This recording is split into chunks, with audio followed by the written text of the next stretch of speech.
ವಿವಿಧ ಬೇಡಿಕೆಗಳನ್ನು ಈಡೇರಿಸುವಂತೆ ಆಗ್ರಹಿಸಿ ಸಾರಿಗೆ ನೌಕರರು ಏನು ಮುಷ್ಕರಕ್ಕೆ ಕರೆ ನೀಡಿದ್ರು. ಆ ಮುಷ್ಕರಕ್ಕೆ ಇವತ್ತು ಉತ್ತರ ಕನ್ನಡ ಜಿಲ್ಲೆಯಲ್ಲಿ ಯಾವುದೇ ರೀತಿಯಾದಂಥ ಸ್ಪಂದನೆ ವ್ಯಕ್ತವಾಗಿಲ್ಲ ಎಂಬುದು ಗೊತ್ತಾಗ್ತಾ ಇದೆ. ನೀವು ದೃಶ್ಯದಲ್ಲಿ ನೋಡಬಹುದು, ನಾವು ಇವತ್ತು ಉತ್ತರ ಕನ್ನಡ ಜಿಲ್ಲೆಯ ಕುಮಟಾ ಬಸ್ ನಿಲ್ದಾಣದಲ್ಲಿ ಇದ್ದೀವಿ. ಕುಮಟಾ, ಅಂಕೋಲಾ, ಶಿರಸಿ, ಕಾರವಾರ ಸೇರಿದಂತೆ ಉತ್ತರ ಕನ್ನಡ ಜಿಲ್ಲೆಯ ಪ್ರಮುಖ ತಾಲೂಕು ಕೇಂದ್ರಗಳು ಮತ್ತು ಕಾರವಾರ ಜಿಲ್ಲಾ ಕೇಂದ್ರದಲ್ಲಿ ಎಂದಿನಂತೆ ಬಸ್ ಸಂಚಾರಗಳು ನಡೀತಾ ಇದ್ದಾವೆ.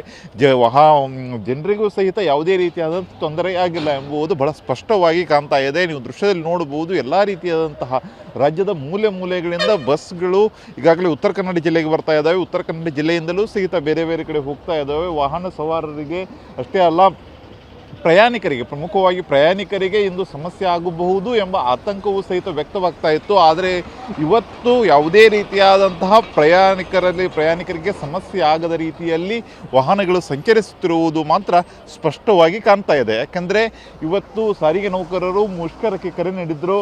ಅಷ್ಟೇ ಅಲ್ಲದೆ ಬಸ್ಗಳನ್ನು ಬಿಡ್ತಾರೋ ಇಲ್ಲ ಎಂಬ ಆತಂಕವೂ ಸಹಿತ ವ್ಯಕ್ತವಾಗಿತ್ತು. ಈ ನಿಟ್ಟಿನಲ್ಲಿ ಬಹಳಷ್ಟು ಜನ ಸಾರ್ವಜನಿಕರು ಆತಂಕದಲ್ಲಿಯೇ ಮನೆಯಿಂದ ಹೊರಗಡೆ ಬರುವಂಥ ಪರಿಸ್ಥಿತಿ ಉಂಟಾಗಿತ್ತು. ಆದರೆ ಈಗ ಸದ್ಯಕ್ಕೆ ಯಾವುದೇ ರೀತಿಯಾದಂತಹ ಬಸ್ ಸಂಚಾರ ಸ್ಥಗಿತ ಆಗಿಲ್ಲ. ಬಸ್ ಸಂಚಾರ ಎಲ್ಲವೂ ಸಹಿತ ಎಂದಿನಂತೆ ಸಂಚರಿಸುತ್ತಿರುವುದರ ಹಿನ್ನೆಲೆಯಲ್ಲಿ ಪ್ರಯಾಣಿಕರಿಗೆ ಯಾವುದೇ ರೀತಿಯಾದಂಥ ಸಮಸ್ಯೆ ಅಂತೂ ಉತ್ತರ ಕನ್ನಡ ಜಿಲ್ಲೆಯಲ್ಲಿ ಆಗಿಲ್ಲ ಎಂಬುದು ಸ್ಪಷ್ಟವಾಗಿ ಕಾಣ್ತಾ ಇದೆ.